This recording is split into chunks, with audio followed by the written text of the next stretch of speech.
Welcome to the March to a Million podcast with Greg DuPont, founder of the Wealth Solutions Network. In this podcast, Greg shares his journey to positively impact 1 million lives by creating an army of financially minded attorneys who embrace an expanded role in their clients' lives. Greg and his guests challenge the status quo in the legal profession and the financial services industry, and show attorneys how they can improve their lives, provide greater value to their clients, and experience greater professional satisfaction. Join us in this movement and strengthen your business by learning how to solve your clients' most pressing financial problems. Hello and welcome to another March to a Million podcast with your host, Greg DuPont. All right, so we are going to really almost not necessarily do a hard reset, but we're going to go back to the beginning once again and talk about the ABCs of bringing financial services into your law practice. So, Greg, welcome to the show, my friend.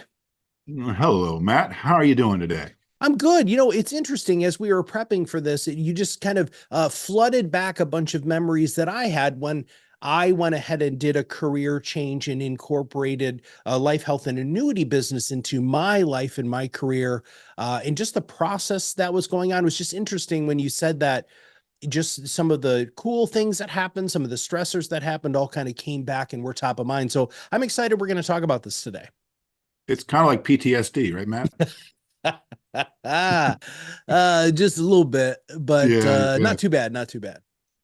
So yeah, as I was reflecting upon, all the ground that we've covered with our podcast here, the March to Million, and some places that we haven't really dug into, I decided, well, it's time for us to have a conversation that was just a clear, ABCD, this is what you have to do or would need to do if you're going to incorporate this in your practice. And as I was reflecting on it, I realized that you and I both had a similar path into the business, and not coincidentally, both of us kind of got away from that traditional path for other reasons.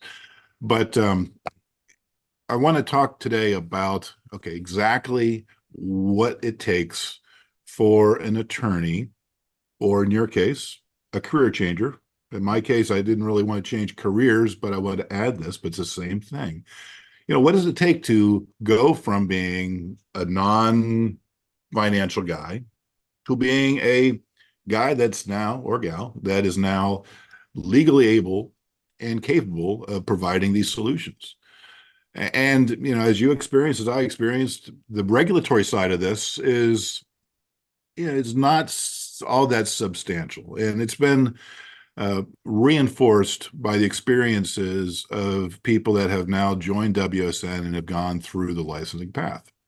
So we're going to talk about exactly what you need to do from the life insurance perspective, what exactly you need to do from a financial perspective to be able to do what we do regulatorily. And then we're going to talk a little bit about how you actually get access to those solutions and training and that type of stuff. So we're going to cover some ground here today. All right.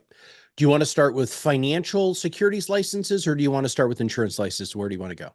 So I'm going to start with financial, because this is the one that really I've seen is the shiny object that a lot of people come into this conversation thinking, wow, the idea of having a recurring revenue stream on my law practice year in, year out, where I don't start each year looking for client one. I know I've got some recurring revenue. That is the security that a lot of people approach me about WSN seeking. And the short answer to that is, it is, in the financial world, the easiest level of licensing to be able to do this. I'm not sure what licenses you carried back in your time, Matt, but when people start looking at this, they start seeing Series 7, Series 6, Series 63, 65, blah, blah, blah, blah, blah, blah, blah, all of those things. And it becomes chicken soup, right? And for many people, that becomes the barrier. But in layman's terms, and I'm going to ask you for your clarification on this a little bit. In layman's terms, the three licenses that are applicable to people that want to get into this business that are not going to be supervisors of some form or another are the Series 6, the Series 7, and the Series 65. And the Series 6 is for people that want to be able to sell mutual funds for a commission. Series 7 for people that want to be able to sell stocks and bonds and other securities for a commission. The Series 65 says, I can sell any of these things. I just can't sell them for a commission. I have to sell as a fiduciary. And Matt, you and I have gone on a long time about fiduciary and what that means. But this is what is now going to be the baseline standard for people dealing with retirement plans going forward. Have you been following that development there, Matt? I'm pretty sure the fiduciary rule, FINRA, and all that fun stuff. I'm all over that, dude. I've been reading all of the back and forths, and I've been getting trade publications and then private communications from organizations that I'm involved in. And so very, very timely to really talk about that. But at the same time, that's a rabbit I don't necessarily entire want to chase. I want you to deconstruct those three licenses a little bit more for the listeners, please, because it seemed like the 6 and the 7 were pretty much just the same sort of thing. Why do you need to get them both? And then why would you also want to overlay the 65? So I'll answer that by my experience. So when I joined Waddell and Reed back eons ago now, they were a mutual fund house, financial planning firm, as opposed to a brokerage house. Okay. They did not buy and sell stocks. They bought and sold mutual funds. And so my path in was I had to get the Series 6 so I could sell their mutual funds and variable products that house their mutual funds, part of the problem that I saw while I was there. So that was one path of entry. It's not exclusive of the other paths of entry. The Series 7 is more difficult than the Series 6 because it covers more stuff. And that's the path of entry for brokerage houses historically. But when I was at Waddell was when the industry started shifting, and I saw where the end game was going to be, which is now where FINRA is putting it with the fiduciary standard in the Series 65. So I was at a spot where they wanted us to take the 7 because they were switching over to a brokerage house, and I'm like, no, I'm going to leave instead. I'm going to take a 65 route. And so for an attorney that wants to join in and start providing the stuff, the takeaway on that is you don't need the 6. You don't need the 7. You just need the 65. And that gives you the legal authority to provide financial planning advice and guidance and investment guidance. Where attorneys have gone astray in the past is they provided more than a baseline investment guidance without having the license. There's a certain amount of guidance that comes along with estate planning, and meaning structures and those kind of stuff, but you can't advise about specific securities without having this license. And whatever form the DOL's rules end up taking, you won't be able to advise about retirement plans specifically and their investments without having this license in place. Gotcha. So if you're an attorney already that's kind of on the border about whether or not you do provide this guidance, and as we've talked about over and over in this conversation podcast, I believe it's a duty of the attorneys to have this conversation with clients as they're looking at the $1 million IRA and saying, Uncle Sam's going to take at least a third of this. What do we do about it? I don't want to rely upon maybe a safe harbor that'll be out there when I can do a 65 and get the other benefits as well. How long did it take you to pass the 65? What was your study schedule like? So the curious thing is, Matt, I've not had to take 65 because I'm a CFP. And under Ohio law that I operate, then I am automatically transitioned in and authorized as if I got 65. Okay. And other states are the same way. But I am going to take it.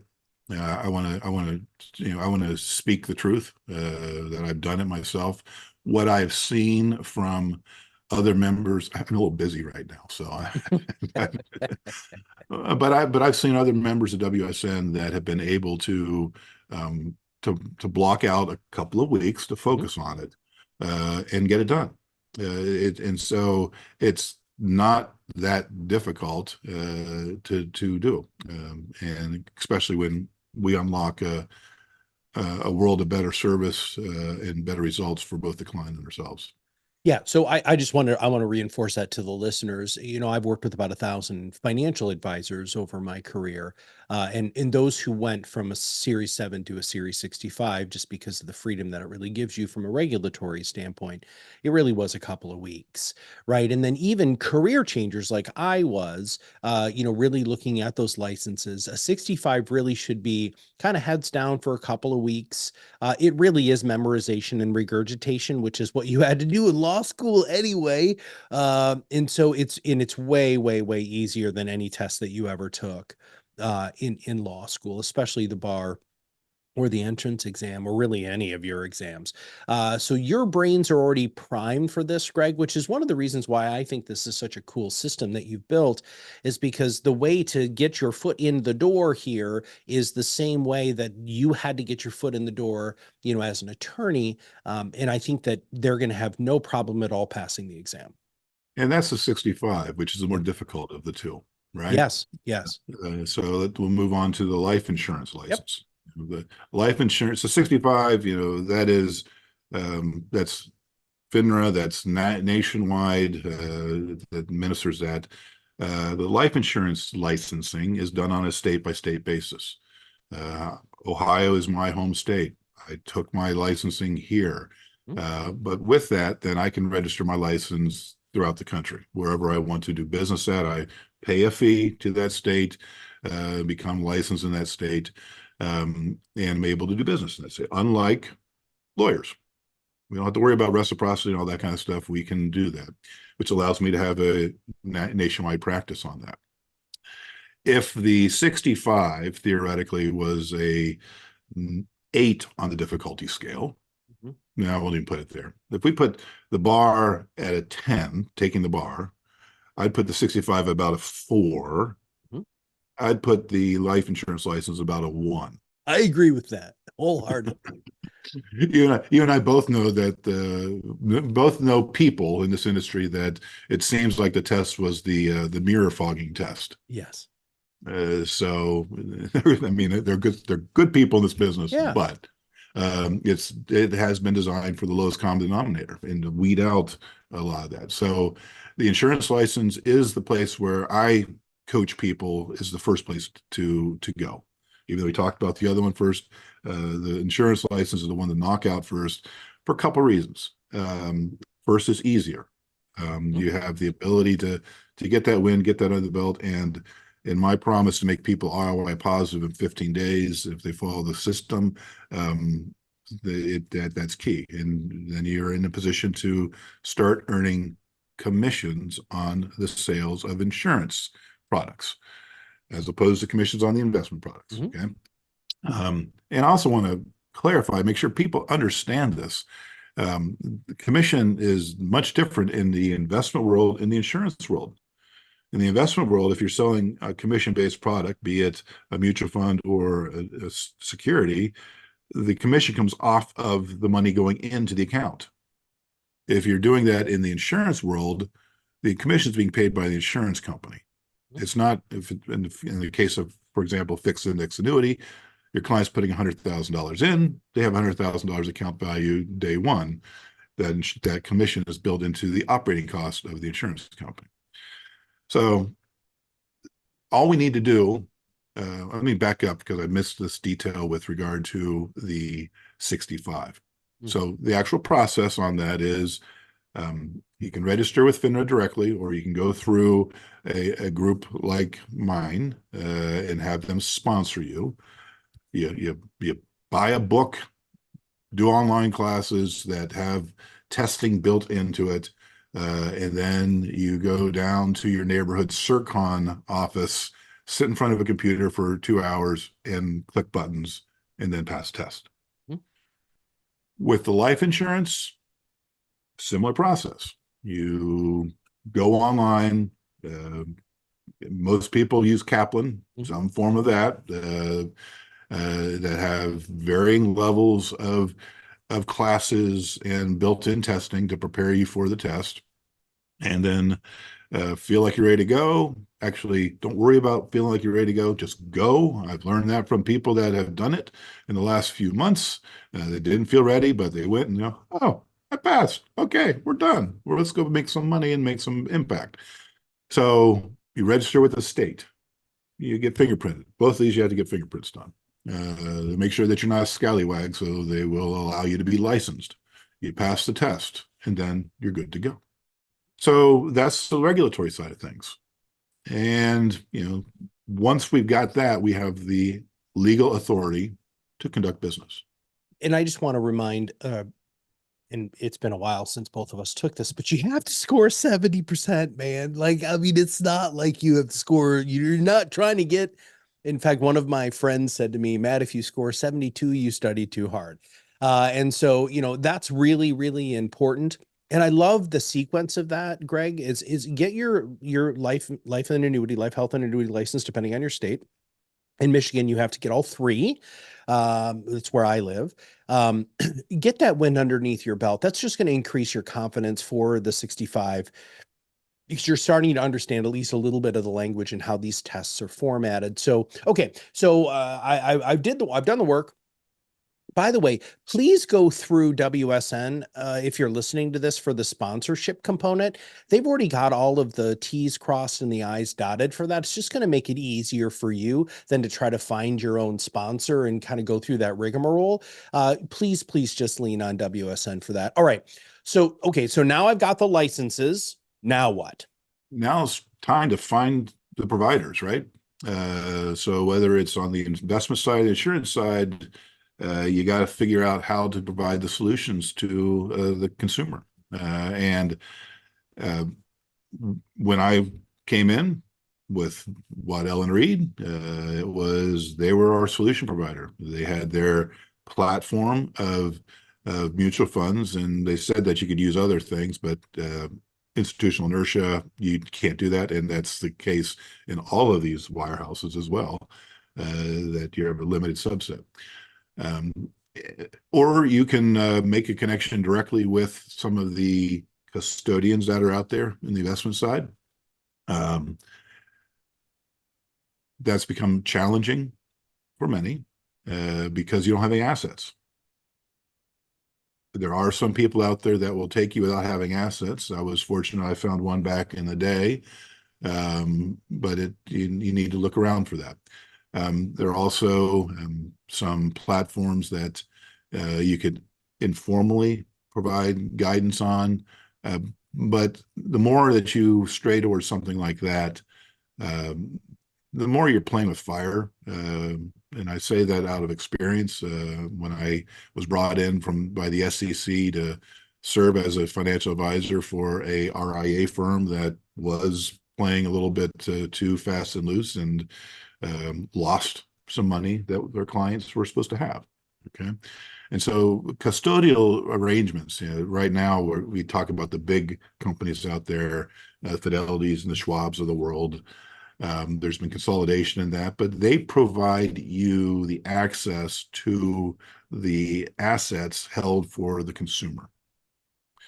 In this world of the RIA, registered investment advisory firm, typically a person that's a Series 65 is a IAR of that RIA. So that is an investment advisory representative of the RIA firm.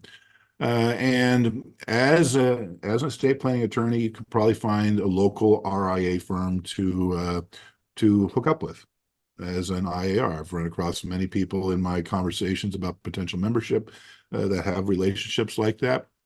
And then when it comes down to that, it's okay, what's the deal look like? What type of support are they going to give you? What type of management of the assets are they going to allow you to do, or are they going to provide for you? What type of cuts going back to the house on that to compensate them for the liability potential of bringing you on and providing you that access to start growing your book of business. And then if you continue to grow it at some point in time, you might have enough of that book to move on and create your own RIA firm. I've seen lots of people that started looking into this themselves and started thinking, okay, I've got to create the RIA firm and all that stuff. And that's what I did back in the day. It's an investment of additional time and money and regulatory oversight that you have to deal with as that person in charge of that. But it can be done. And so with that, Matt, have you come across a good number of independent RIA firms that, or some that you think might be accommodating for a one-off person like this? It seems like you've probably run across a few of them. Surprisingly enough, most of them have much smaller affiliations, right? And so a lot of the RIAs that I have relationships with, or our organization has relationships, are actually quite large. And because they have private equity behind them, I would personally recommend for those estate planning attorneys to really find a local. It's very, very easy to find. You literally type in RIA in my area, and you can go ahead and hitch your wagon. Can they hitch their wagon to you on this? Yeah, we do provide that for everybody. Okay, so let me leave you there. So first off, let's not make this any more complicated than it really needs to be. One of the reasons why WSN was really started is because you wanted to build a turnkey thing for estate planning attorneys to be able to come in and be able to offer financial services products and services to their existing clients. So listen, you and I can wax philosophical about great organizations, but you have one, and I would really rather have the audience just go ahead and utilize you, because here's the thing: hanging your shingle, which is what you guys call it too in the attorney world, is actually quite expensive. I mean, there's a substantial amount of technology that you need. Again, it's the oversight component. There are a lot of things, and if you can just plug yourself into an existing system like WSN and like what you, Greg, have built, is just going to make everything a lot easier. I really I don't know the estate planning attorney world as well as I do the financial advisor world, but you smart people overthink stuff more than you probably should. And so just find an easy way to do it with somebody who is like you, which, Greg, you are that person. So listen, if you're not going to shamelessly plug that, brother, I'm going to do it for you because I know what you've built and I know that you have the infrastructure in place. I hope that's okay. I appreciate that.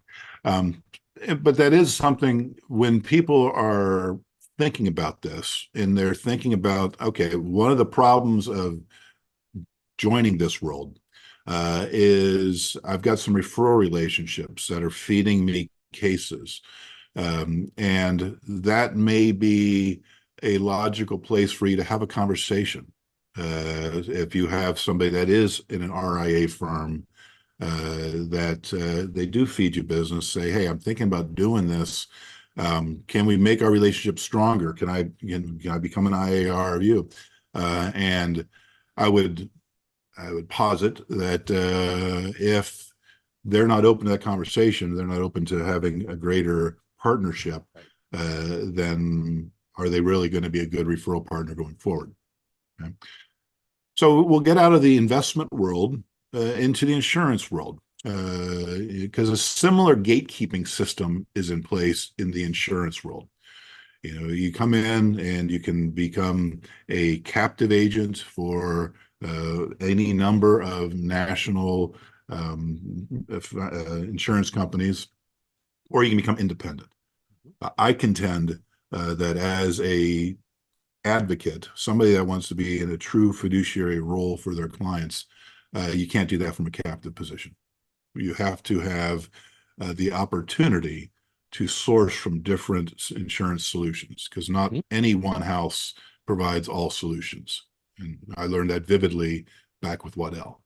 So the way that you get access to different insurance providers is through this world of FMOs, BGOs, things like that. They go by different names, but essentially they are the insurance industry middlemen for the agent, for an independent agent. And they aggregate independent agents as their people, and they provide, through that aggregation, they now get the ability to negotiate with the insurance agencies to be able to provide better pass through of the fees that are earned, the commissions to the agent, what's commonly called the street level commission, which they get their cut on top of that. And I don't know, Matt, how many of those agencies do you think are out there? uh, Hundreds. I mean, mid to upper hundreds. Like we're talking probably just shy of 1,000. Yeah. And if you find one that you can work with that is a good strategic partner for you, then they're invaluable. I've got two strategic partners in that way that I owe a lot of my success to. I also have had some bad strategic partners along the way as well, and that's part of the learning curve on that. With WSN, if you join us, then you will be an agent under our agency as opposed to being directly appointed with the BGO, although we do provide you access as if you were directly appointed with them. So you have all of those tools. And so the role of that agency, again, is to provide you access to the insurance companies. And also the good ones provide you support for marketing and support for management and operations. They are your strategic partner going forward on that. So that function, is what is necessary now for you to be able to sell insurance. So you've gotten your license, and now you're able to provide those solutions. And that multi-pronged approach where you have to have a way to access securities products and also access insurance products are a huge key to WSN, participants' success.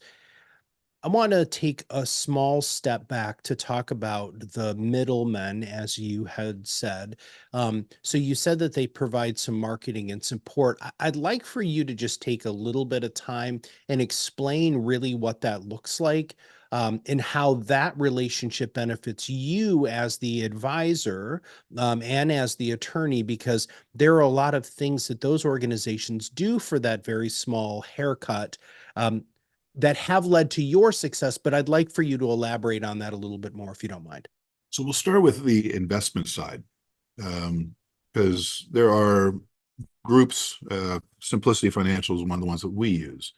And what they do is they provide me the confidence of having first-in-class money managers and access to investment programs, investment plans, to feel confident that we are providing the solution for the investment side to the client.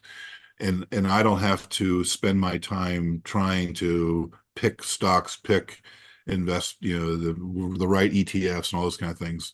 We serve as the strategic guidance, and we rely upon their specific knowledge of the investments, and their CFA status, all that kind of stuff, to be the intellectual power behind the actual investment. I fired myself as an investment manager for my clients several years ago because I realized that with all that I needed to do to take care of the client the right way, the one place where I was not able to bring enough value was in my investment management selection. It's better for me to find better suited money managers to do that. And so the world of the intermediaries can provide that, as well as the access to the paperwork and all that kind of stuff. On the insurance side, a good strategic partner there helps you with case design and filtering through the hundreds of different options that are out there for any insurance solution that we're looking at, to be able to be confident that you're giving the right solution to your client. And that's that's the real value that these intermediaries provide for you. If you've got a good strategic partner there, then you can feel confident that you're doing right by the client, and you don't need to know all of the ifs, ands, and buts of it. And so I want to contrast that to when I came in and when you came in, Matt, when we went into, I'm not sure what you went into, but mine was completely captive. By design, it wasn't regulatorily that way, but by implementation, it was.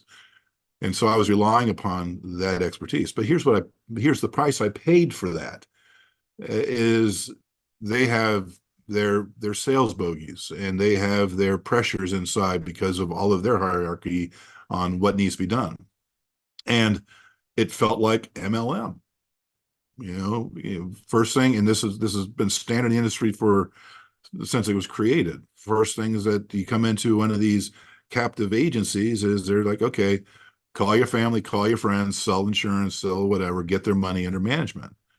And then, as my friend was just explaining to me, yeah, his agent did this to him, and they went back out and they looked at his LinkedIn list and sent him a list of people saying, hey, who are these ones? Can we reach out and contact? He's like, whoa, I don't want to be doing that. And that's what happens when you go into many of these large institutions. They're fueling themselves based upon your Rolodex, and you don't want to do that. As a lawyer, the beauty of what we do here is you put the pieces in place, take the testing, learn the few additional questions to ask, learn the mindset that we talk about here, and 1 out of 10 people that you say, hey, I've noticed this about your situation, would you like my help on this? They'll say yes. And if you get 1 out of 10 saying yes, you've added 6 figures to your business. Yeah. All right. Anything else to bring this puppy home? I think we've gone around the barn and we're back home now. We are totally home. All right, everybody. So here's the last pitch that I, as the faithful co-host, is going to go ahead and share with everybody. Don't try to do this stuff on your own. Okay. The whole Wealth Solutions Network was built as a network of actually a solution provider for you. If what you're hearing is something you want to do, just plug into the system. It's just going to work a lot better for you. You can then stay in the lane that you want to stay in, right? And let other people who really know what they're doing manage the other things. It's absolutely worth it. And as Greg just, finished that up, you find one person after you get these licenses within your own book of business, your existing relationships that you have right now, that can turn into a substantial amount of reoccurring revenue for you. And then it's rinse, lather, and repeat. And the systems have been built. The training is there. So please take some time to go to joinwsn.com today and get it started. Have a great day, Matt. All right. Have a great day, everybody. Thank you very much. And if you have not subscribed to the show, make sure that you do. And if you know an estate planning attorney that should be hearing this and that totally wants to be doing something like this, all you have to do is share this podcast. It's super easy by clicking the share button. So for Greg, this is Matt Halloran. We'll see you on the other side of the mic very soon. Thank you for listening to the March to a Million podcast. Click the follow button to be notified when new episodes become available, and get in touch with our team by visiting our website at www.wealthsolutionsgroup.biz, or give us a call at 614-432-8065. The information covered and posted represents the views and opinions of the guest and does not necessarily represent the views or opinions of Wealth Solutions Network. The content has been made available for informational and educational purposes only. The content is not intended to be a substitute for professional investing advice. Always seek the advice from qualified financial service providers with any questions you may have.